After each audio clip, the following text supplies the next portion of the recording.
ইরানের সঙ্গে আমেরিকার পরমাণু নিয়ে এই যুদ্ধ বন্ধ হতে না হতেই পাকিস্তানের সঙ্গে কিন্তু সরাসরি সংঘাতে জড়াতে চলেছে আমেরিকা। যেটা জানা যাচ্ছে যে পেহেলগাম হত্যাকাণ্ডের পর ভারত যেভাবে পাকিস্তানকে নাস্তানাবুদ করে দিয়েছে, সেই সূত্র ধরে ভারতের সঙ্গে শুধু মোকাবিলা নয়, এবার পাকিস্তানকে বিশ্বের অনেক তাবর তাবর দেশের সঙ্গে মোকাবিলা করতে হবে। যার জন্য এবার পাকিস্তান যেটা করছে যে একটি মহা শক্তিশালী ক্ষেপণাস্ত্র তৈরি করতে চলেছে পাকিস্তান।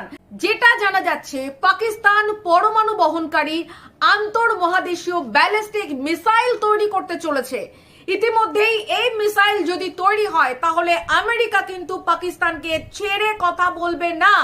আমেরিকার যেটা জানিয়েছে যে পাকিস্তান যদি এই পদক্ষেপ নেয়, এই মিসাইল তৈরির পদক্ষেপ নেয়, তাহলে কিন্তু আমেরিকার সঙ্গে পাকিস্তানের সরাসরি সংঘাত তৈরি হবে। ইতিমধ্যেই ওয়াশিংটন থেকে পাকিস্তানের প্রতি কড়া বার্তা জানানো হয়েছে এবং যেটা জানা যাচ্ছে যে রাশিয়া, চীন, দক্ষিণ কোরিয়ার পর এবার পাকিস্তানের নাম কিন্তু যুক্ত করতে চলেছে। যদি এই ব্যালিস্টিক মিসাইল তৈরি হয় তাহলে কিন্তু ব্ল্যাকলিস্ট করা হবে পাকিস্তানকে, এমনটাই জানানো হয়েছে ওয়াশিংটনের পক্ষ থেকে।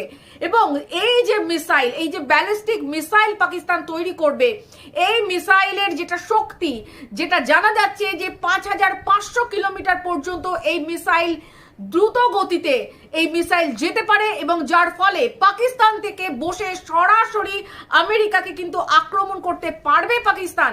সেই সূত্র ধরে পাকিস্তানের এই পদক্ষেপকে এই মুহূর্তে যদি আমেরিকা বন্ধ না করে দেয় তাহলে আমেরিকার সামনে কিন্তু একটা বড় চ্যালেঞ্জ আসতে চলেছে আগামী দিনে।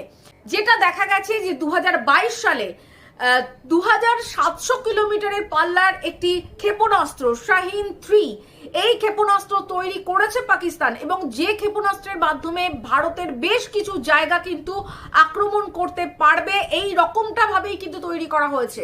কিন্তু এই 5500 কিলোমিটারের পাল্লার যদি একটি ক্ষেপণাস্ত্র তৈরি করে ফেলে পাকিস্তান, তাহলে কিন্তু পরমাণু পাকিস্তান থেকে সোজা আমেরিকায় ছুটতে কোনো সমস্যা হবে না। এবং এই সব কিছুর পেছনে চীনের যে হাত রয়েছে সেটা কিন্তু বিশ্বাস করছে আমেরিকা, এবং আমেরিকা ভাবছে এই সমস্ত ষড়যন্ত্রের মাথা কিন্তু চীন। ফলে আমেরিকার কাছে এখন প্রতি পদে পদে একটা করে বিপদ সামনে এগিয়ে আসছে। ইরানের পর এবার পাকিস্তানকে নিয়ে আমেরিকার কিন্তু মাথা যন্ত্রণা শুরু হয়ে গেছে।